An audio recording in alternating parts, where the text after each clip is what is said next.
Hello and welcome students, আশা করি তোমরা সকলেই খুব ভালো আছো। জ্ঞানজ্যোতি কোচিং সেন্টার পক্ষ থেকে তোমাদের সবাইকে আরো একবার স্বাগত।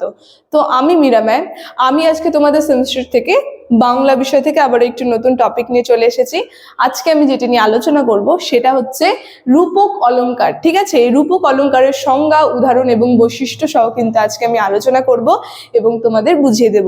আলোচনাটি শুরু করার পূর্বে তোমাদের ছোট্ট করে একটা ইনফরমেশন দিয়ে রাখি। দেখো, বোর্ডের কর্নারে তোমরা দুটো নাম্বার দেখতে পাচ্ছ। এটা হচ্ছে আমাদের জ্ঞানজ্যোতি কোচিং সেন্টারের অফিসিয়াল হেল্পলাইন নাম্বার। এখানে তোমাদের অনলাইনে ক্লাস করানো হয়, তার সঙ্গে তোমাদের নোটস দেওয়া হয়। তো তোমরা যারা যারা আমাদের সঙ্গে অনলাইন ক্লাসে যুক্ত হতে চাচ্ছ কিংবা আমাদের থেকে নোটস পেতে চাচ্ছ, তারা উপরে দেওয়া নাম্বার দুটোর সঙ্গে যোগাযোগ করে কিন্তু আমাদের সঙ্গে যুক্ত হয়ে যেতে পারবে। ঠিক আছে, তাহলে আলোচনাটা আমি শুরু করছি। দেখো, প্রথমে বলেছি রূপক অলংকার।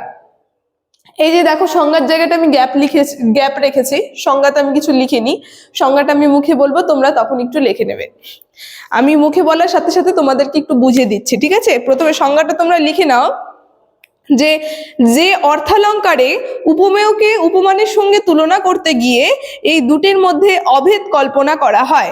আবার বলছি, যে অর্থালঙ্কারে উপমেয়কে উপমানের সঙ্গে তুলনা করতে গিয়ে এই দুটির মধ্যে অভেদ কল্পনা করা হয় তাকে রূপক অলংকার বলে। তাকে কি বলে? রূপক অলংকার। মানে কি বলছে, আমরা দেখব যেই অর্থালঙ্কারে আমরা দেখবো একটা কি থাকে, উপমেয় এবং উপমান। ঠিক আছে, উপমেয় আর হচ্ছে হলো উপমান। এই দুজনের সঙ্গে কি করবে? তুলনা করবে। ঠিক আছে, তুলনা করতে যাবে এবং তুলনা করতে গিয়ে এই উপমেয় এবং উপমান শব্দ দুটি যে আলাদা, কিন্তু তাদের মধ্যে কি সাদৃশ্য, মিল বন্ধন তৈরি হবে, দুজনকে একই কল্পনা করা হবে। ঠিক আছে, দুটো কিন্তু আলাদা আলাদা ভিন্ন শব্দ, কিন্তু দুটিকে একই কল্পনা করা হবে, দুটির মধ্যে অভেদপূর্ণ সম্পর্ক স্থাপন হবে। সেটাই কিন্তু এই রূপক অলংকার। আশা করি তোমরা বুঝতে পারলে। দেখো, উদাহরণটা দিয়ে আমরা আরো ভালো করে বুঝতে পারবো। উদাহরণে আমি লিখেছি, দেখিবারে আখি পাখি ধায়। দেখো, এইখানে আমি লিখেছি দেখিবারে আখি পাখি ধায়। এই আখিটা হচ্ছে একটা উপমেয়। ঠিক আছে, আর পাখিটা হচ্ছে একটা উপমান। পাখিটা হচ্ছে একটা উপমান। তো এই যে দুটা শব্দ, দেখো লাইনটা যখন আমি উচ্চারণ করছি, দেখিবারে আখি পাখি ধায়, এই যে ধায়, এর ধর্মটা কিন্তু এই দুটো সাথে কি হচ্ছে, মিলে যাচ্ছে। মানে পাখি একটা আলাদা বস্তু আর কি বলে আখি একটা আলাদা জিনিস, কিন্তু দুটার ধর্ম দেখবো আমরা এক জায়গায় মিলে যাচ্ছে। যেন এই আখিরও এই ধায় ধর্মটা কিন্তু মিলে যাচ্ছে, মানে দুটো শব্দ এক জায়গায় সাদৃশ্য হয়ে যাচ্ছে। আখি পাখি ধায়, এইভাবে আমরা বলছি। ঠিক আছে, তো এই যে দুটোর মধ্যে একটা অভেদপূর্ণ সম্পর্ক স্থাপন হয়ে গেল, এটাই কিন্তু ছিল এই রূপক অলংকারের উদাহরণ। যেমন বলা হয়েছে যে আমরা দেখব আখি আর পাখি দুটো ভিন্ন বস্তু ছিল, কিন্তু কবি কল্পনায় এদের মধ্যে কোনো ভিন্নতা নেই। আমরা যে কল্পনা করছি এর মধ্যে কোনো ভিন্নতা নেই, দুটি এক হয়ে গেছে এবং পাখির ধর্ম ধায়, সেই ধর্ম আখিরও রয়ে গেছে। ঠিক আছে, এই পাখির ধর্ম ছিল ধায়, সেই ধর্মটা কিন্তু এই আখিও বহন করছে। তো এটাই হচ্ছে এই রূপক অলংকারের উদাহরণ। আমরা আরো তিনটা জিনিস দেখতে পারবো এই রূপক অলংকারের মধ্যে। যেমন হচ্ছে হলো, একই গুণ অন্যের ওপর আরোপিত হয়। মানে একজনের গুণ কি হবে, অন্যের উপর একই গুণই আরোপিত হচ্ছে। যেমন পাখির গুণটা ছিল ধায়, সেই গুণটা কিন্তু আখিও নিয়ে নিচ্ছে। তারপরে কি বলেছে, দুটিতে একটি বস্তু হয়ে গেছে। ঠিক আছে, দুটি মিলে আমরা দেখবো কিন্তু একই বস্তু হয়ে গেছে। তারপরে কি, উপমানটি প্রাধান্য পেয়েছে। এখানে দেখবো আমরা এই উপমানকে কিন্তু প্রাধান্য দেওয়া হয়।